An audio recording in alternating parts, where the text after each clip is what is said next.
What's going on, guys? This is Empty Box, and today I'm crawling out of my hole to go ahead and talk about Automobilista 2, which is currently in beta slash early access.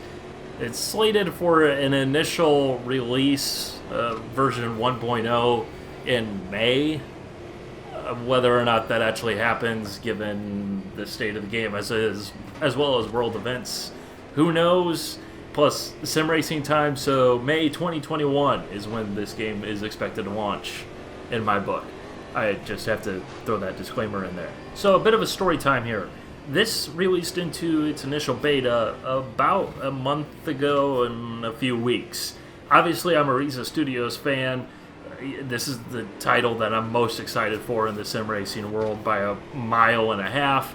And I'm sure many of you guys are been waiting, like, hey, when's this guy gonna do a video? Because he's gonna do a video about this, right? Because duh. Yeah. Well, when this came out into beta, I just reinstalled Windows 2 days before, and I fired up the beta, and there was no VR support. I'm like, well, I'm not set up, no VR, no drive, whatever. I can wait. Good things happen to those who wait. And then a few weeks ago, someone on Twitter's like, hey, you ever gonna talk about Automobilista 2? I'm like, yeah. I'm like, no VR, no drive. And he's like, it's had it since day one. And I'm like, oh, thanks, Steam. Thanks. You done good. Now, I mention this because I missed the first month of the beta.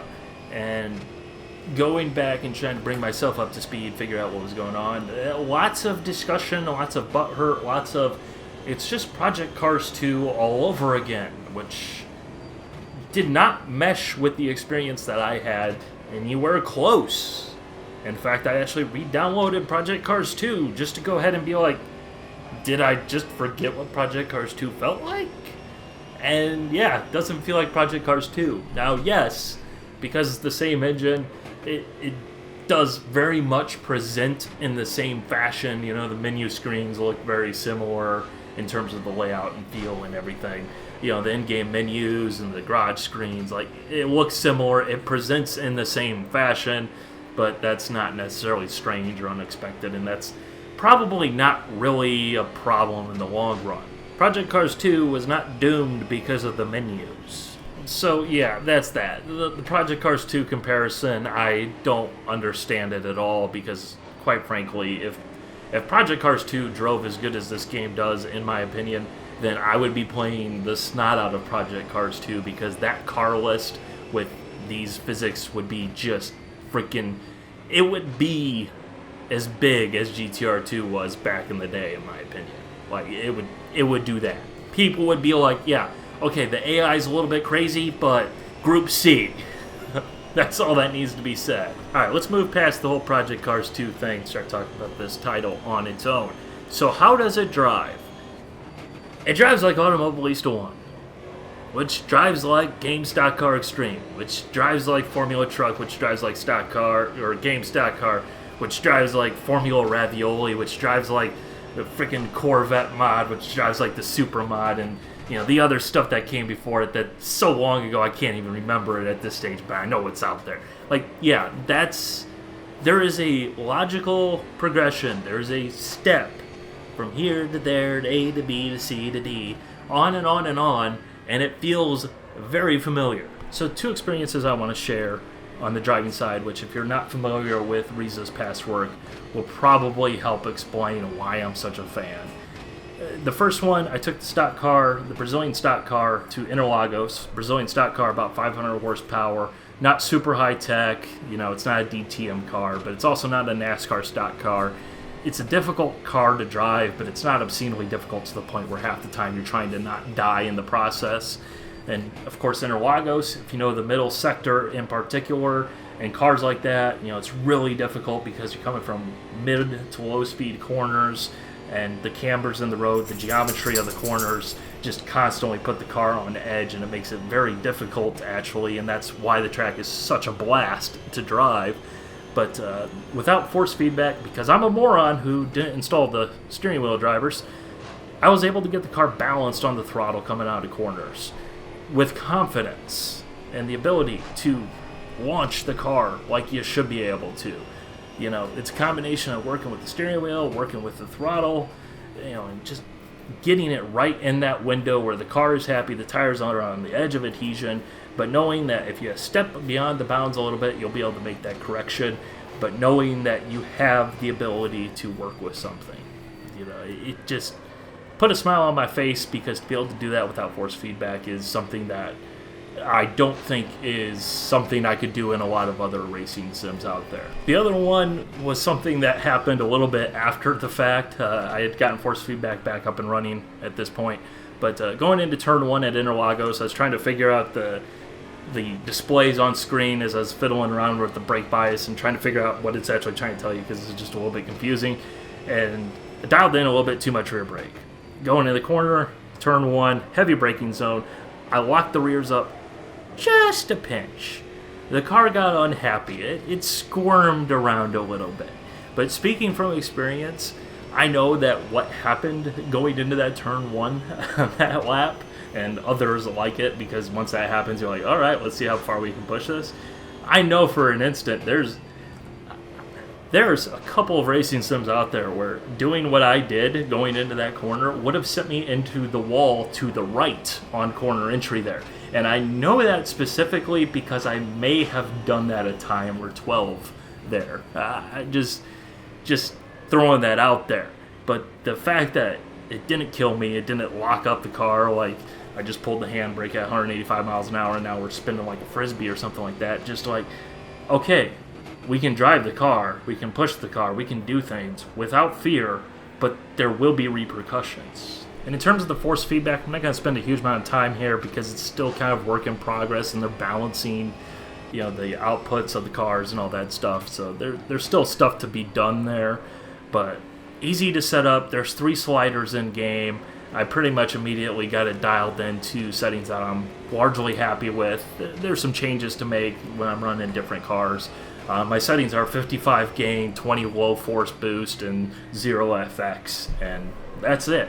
It's simple to set up, and it's left me happy, and it's communicative on the cars that are balanced into the force window right now at this point, but no complaints. The amount of control and connectedness I feel to the cars in this game is just fantastic, and that's why I like it so much. I mean, let me put it this way: the Caterham 620R is a car that's been in numerous other games that I've never cared for because it just always feels very pointless. Like it's just got too much power for its own good, but yet it's somehow strangely not as fast as you expect a car with 300 horsepower that weighs like absolute nothing to be. In this game, it is a blast. It is incredibly fun. It is currently the car that I am most addicted to. Like, I just keep coming back to it because I have so much fun driving that thing, because it's right on the edge, is just so delicious. So hopefully I've made myself clear that I really enjoy Automobilista 2 from the driving standpoint, because it is an absolute blast that has restored my excitement to sim racing to some degree. Moving on from the driving. I'm sorry, I feel like I spent too long talking about it, but when it was announced that Rizzo Studios was going with the Madness engine, it was absolutely 100% the biggest question in my head. Like, oh, Jesus, we're gonna get something, boys. And the fact that I no longer am concerned by it makes me happy, because then I kind of sort of know what we're likely to expect. But moving on, AI. AI is work in progress.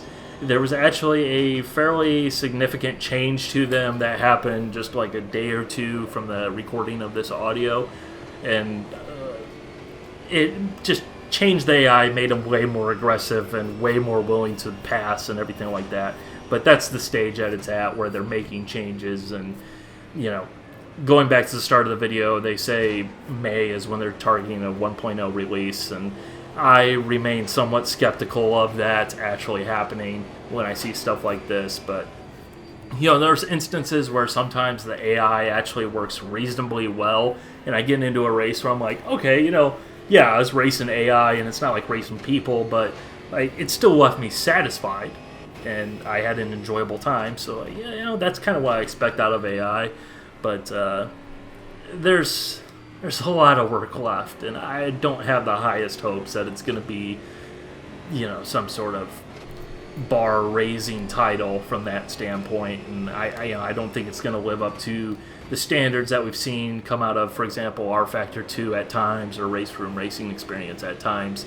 And that's kind of sort of disappointing, but maybe I'll be proven wrong, but I remain skeptical on that. In terms of the audio, let me put it this way. It's not Race Room Racing Experience or ACC, so therefore it's just there.